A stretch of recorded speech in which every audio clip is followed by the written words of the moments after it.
Hello' everyone, আজি mini ব্লগলৈ স্বাগতম জনাইছোঁ। আশা কৰিছোঁ আপোনালোক ভালে আছে আৰু গৰমৰ বন্ধ চলি আছে। আপোনালোকৰ পিছে গৰমৰ বন্ধত ক'ৰবালৈ যোৱা হ'ল নে নাই, ফুৰিবলৈ বা আলহী ঘৰত, নিজৰ ঘৰত, যিকোনো আৰু।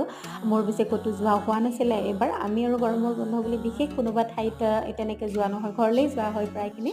আৰু যিহেতু প্ৰথম কেইদিন বানপানী হৈ আছিলে, সেইকাৰণে যোৱা নাই। বানপানী যোৱাৰ লগে লগে যিহেতু জ্বৰ বা এনেকুৱা কিছুমান বেমাৰ আজাৰ আহি থাকে, সেইকাৰণে মই ভাবিলোঁ অকণমান দিন যাওঁ, তাৰপিছত যাম। আৰু গৰমটো এইকেইদিন যে খুব পৰিছে, তথাপিতো আৰু উপায় নাই, কাৰণ গৰমতো গৰম হ'বই, গৰমত ৰখি থাকিলে নহ'ব। এইফালে আকৌ স্কুল খুলিবৰে হ'ব, সেইকাৰণে আজি আহিলোঁ। আমাৰ লগত ভণ্টিহঁতো আহিলে, কাৰণ সিহঁতৰো ভাল নালাগে একেলগে মানে অকলে আহিবলৈ। একেলগে আহিলে এটা মজা থাকে নহয়, সকলোৰে এটা অনুভৱ থাকে একেলগে লগ হোৱা। আৰু আহি পালোঁ, এয়া ঘৰ, এয়া দেখিছে তাইৰো কেঁচু আছে, যিহেতু একদম গাড়ী একদম পুৰা ট্ৰাকৰ নিচিনা ফুল ভৰ্তি হৈ আছে। আৰু আমি গোটেইবিলাকে ইয়াৰ ৰাতি শুবলৈ লৈছোঁ, একদম বিচনা চিচনা জইন কৰি লৈ একেলগে শুব হেনো।